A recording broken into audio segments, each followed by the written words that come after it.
A few days passed since any chaos broke in the vampire's lair, until Victor returned back after almost a week of hunting for food, restoring on the blood that shed from his injuries. Tension being on the rise between Victor and Elijah, for Victor seeks vengeance against Amara. No one would do such a thing and just live. This is something that Elijah knew all too well, and with that in mind, didn't leave Amara's tower for a second, guarding the door. On the other side, an intrigued girl couldn't help but let her high elf senses fill Amara with curiosity, wondering what's been up with him. Amara forgetting about Elijah's vampire hearing, who happened to hear every word perfectly through the steel door. Did you forget I too have supernatural hearing, love? I'm flattered to know the feisty elf cares to keep out what I've been doing the last few days. I must be growing on ya.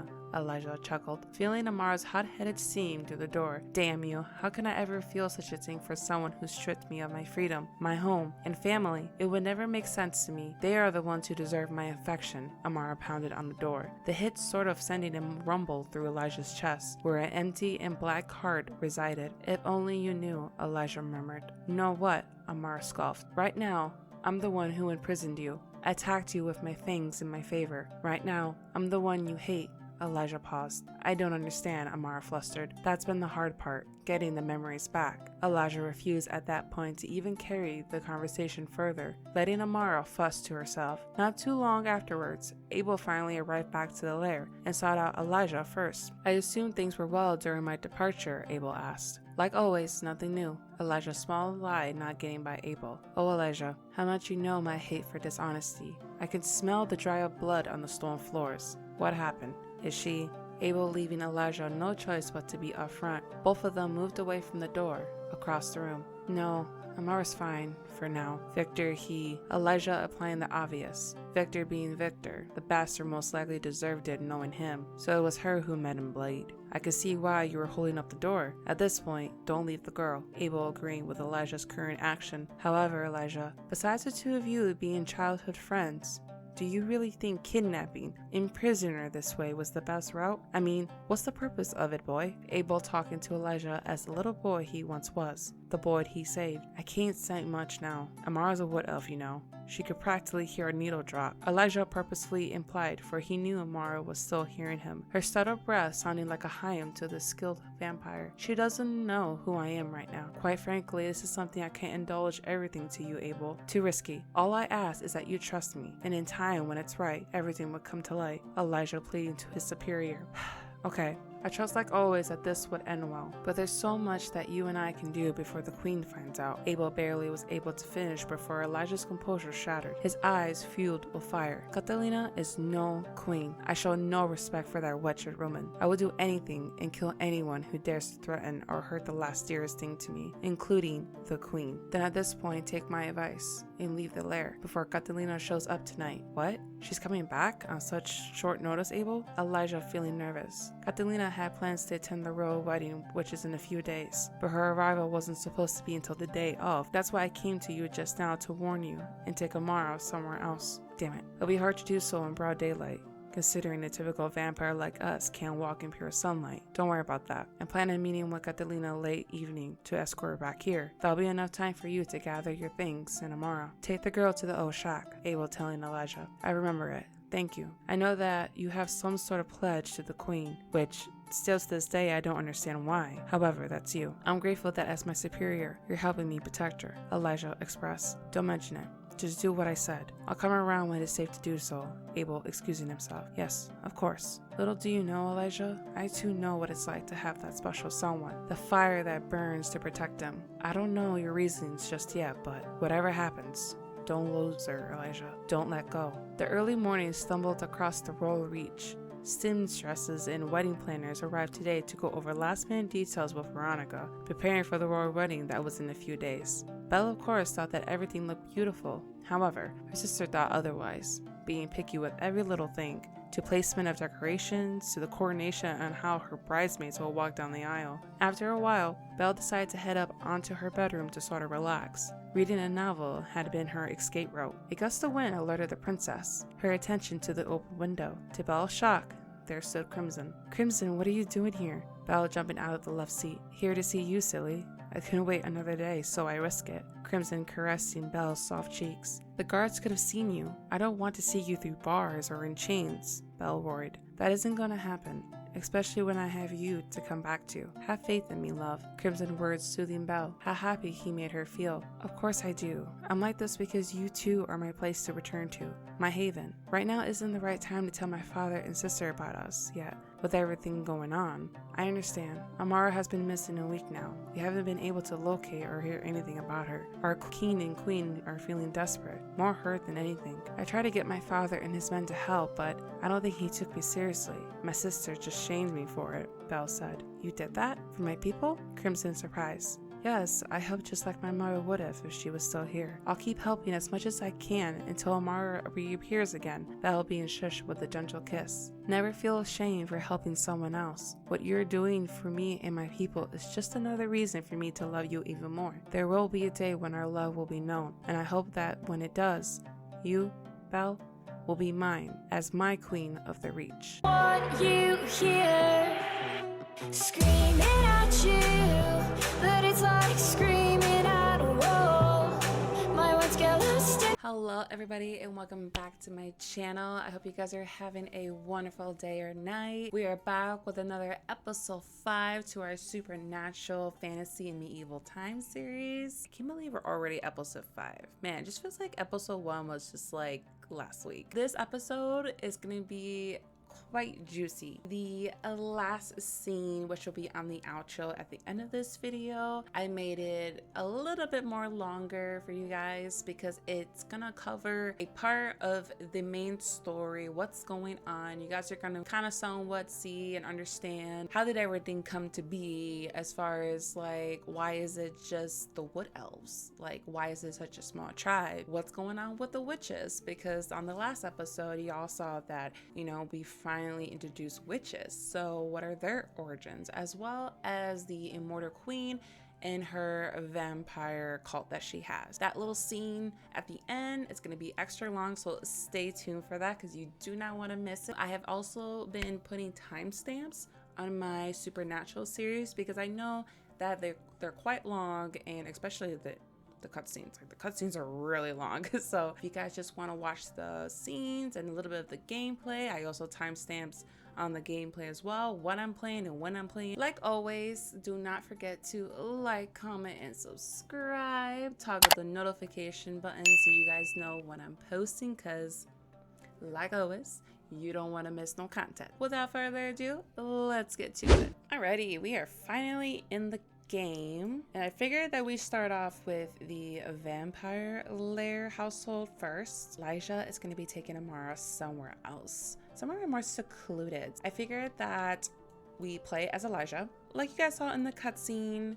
The Immortal Queen is going to be coming back to the story. Last time we saw her was in part 3 of our Let's Play. That is not going to go over well with Elijah, considering that he does not like the Immortal Queen, because, you know, one, Catalina is the reason why he, not just him, but everybody else who's ever a vampire, you know, because somehow, you know, some way they're all sired back to her. I also noticed that, of course, in the last video, these two, not only they got a little close, you know, romantically close, but they also got a sentiment from each other. I just looked down right here. Amara has a sentiment that she is feeling because Elijah is, I guess he's feeling bad. Like, what is he feeling bad about? I mean, the reason why he's feeling bad is because he has this distrust, which is part of the race mod that I downloaded. I actually downloaded this off of the gallery, so I'll link it down below so y'all can like download it.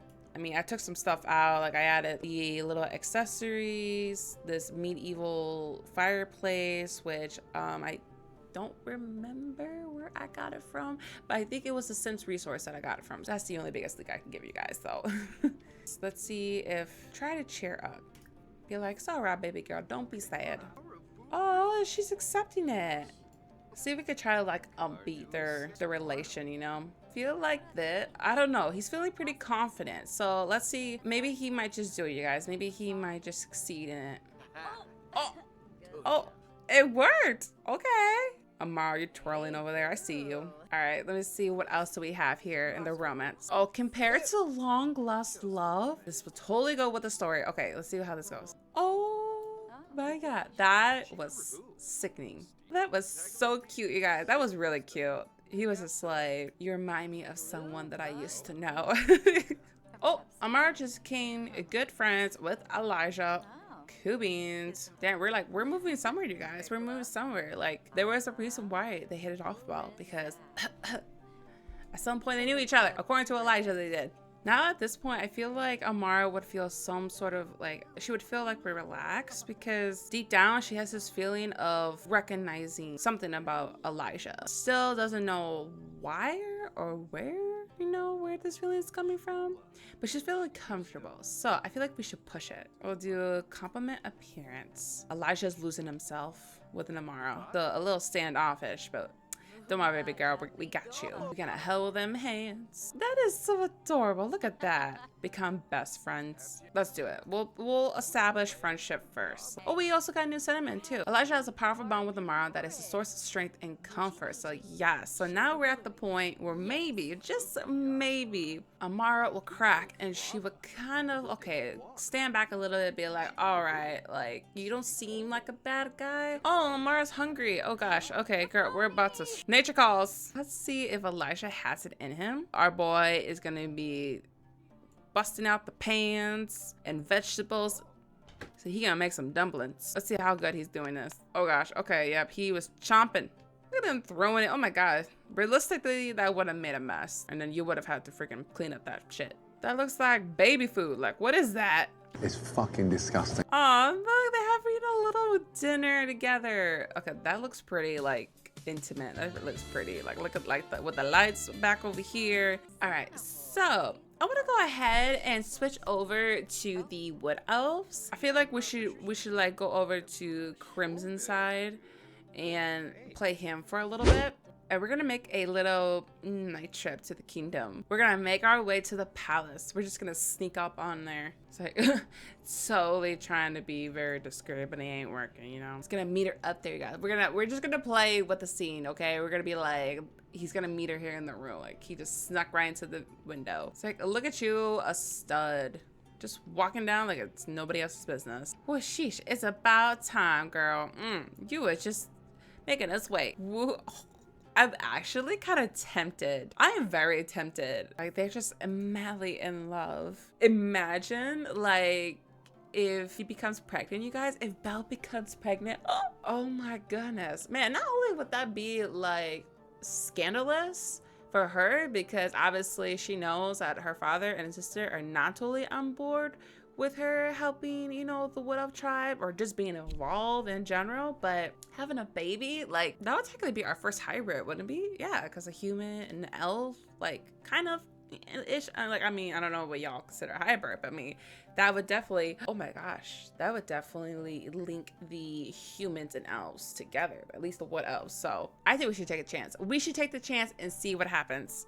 Like, we're gonna do it. It's like, oh my goodness, oh my god, break out the candles, make it from, oh my god, she just looking at them like, girl, give us some privacy. What are you doing just standing there like a Dumbo? Whoa, that's scandalous. Girl, what are you still doing there? Like, leave. Like, that's weird. How ironic that how ironic that had to happen. Like, somebody just walking in on them while they're, you know, while they making the blessing of life. I'm just excited though. Like, what if, like, we have a baby, you guys? Like, it'll be the first baby for our series. Ooh, like, obviously we have to go in and we'll play Belle. I would probably give it maybe like a day or so before we actually check to see if she's pregnant. I think we could probably check now, but you know, I want to give it a little time first, a little time. So I think we can come back at the end before we end the video. We'll just come back and we'll just, you know, we'll play as Belle and we'll see if we have ourselves a little baby on the way. It's like privacy invaded. Sims don't like someone walking on the, yeah, of course, geez, especially when you're doing the deed. It's like, of course, everybody had to surround their door. So yeah, halfway through the video, my mouse decided that it needed to be charged. And when I happened to plug its USB in, my screen froze. I was not aware of this until I was editing. And I'm like, okay, your girl is frozen into place. From that moment of that video, to the end, my face was like this the entire time, looking like a doofus. So yeah, I had to cut the gameplay short because it, like, the footage was like, yeah, that's all you would have saw the entire time. Obviously, at the end of the video, I tested Belle to see if she was gonna have a little bundle of joy, and she is going to have a baby, y'all. We are gonna have our first hybrid of this series, which is yet to be determined whether it's going to be a boy or a girl, which is going to raise questions. Father's going to think, what is her sister going to think, and like, how is this going to change the wood elf tribes? Like always, don't forget to like, comment, and subscribe. Toggle the notification button so you know when I'm posting, so you don't miss any content that I post. Like I always like to say, time you to complain, you could have did it yourself in less. Until the next video, I'll see you guys later. Bye. Towards the end of the day, close to evening, Crimson made his way back to the tribe, only to be frontingly greeted by Moon, their leader. He didn't look too happy. Where have you been, Crimson? We've been needing you all afternoon. Moon frustrated. Crimson, looking ahead to see his friend River had been bandaged up and didn't look all too good. The red-headed elf hurried over to see how his friend truly was. River, are you alright? What happened to you? Crimson asked. I was attacked in the woods last night by a woman.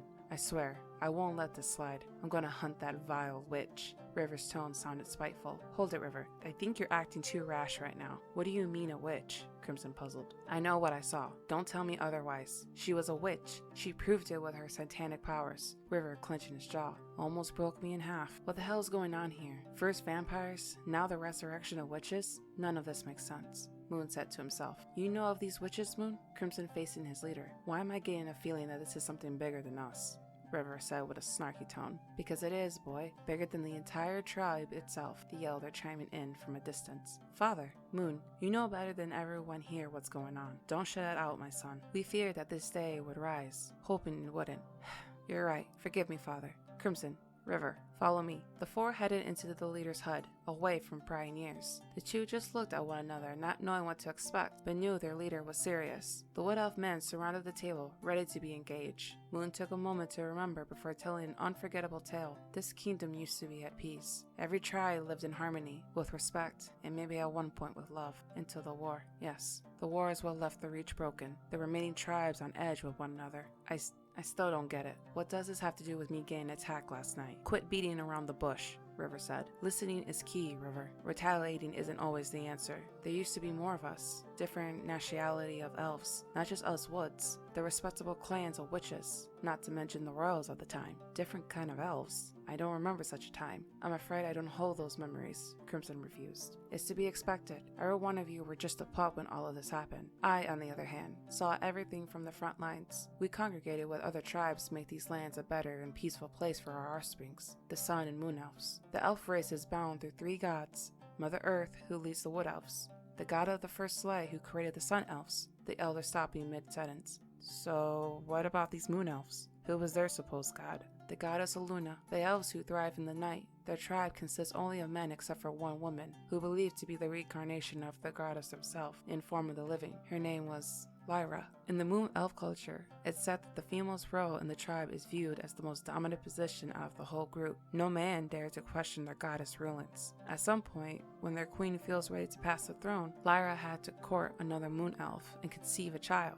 However, Lyra had to conceive a baby girl in order for the next vessel to be inhabitable for the goddess Luna. In tradition, and in many generations before us, that's how it went. Until what? What happened? Crimson intrigued. Moon and the elder looking at one another, giving Crimson and River a feeling of sorrow, a first look of everything that went wrong. Lyra fell in love like any other person. Little did we know, it wasn't with a moon elf. A vampire. Vampire? How's that even possible? Aren't vampires immortals? River is just as confused as Crimson. Yes. And any other sire vampire can't behold the gift of creating life. However, their masters can, which there's only ever been two, the fire of Lyra's child and the Immortal Queen, the one who created the sanguine curse. Once a witch who abused her good-natured powers, reverted to black magic. Since she was one of the world's daughters, the Immortal Queen already came from a Demarte lineage, a prior line of witches like the other clans, the Sons and Bennets. The unborn father's name was Bishop, ruthless soul I've ever seen. Once the baby was born, Lara brought the kid to us in hoping we could help in protecting the child, her little boy.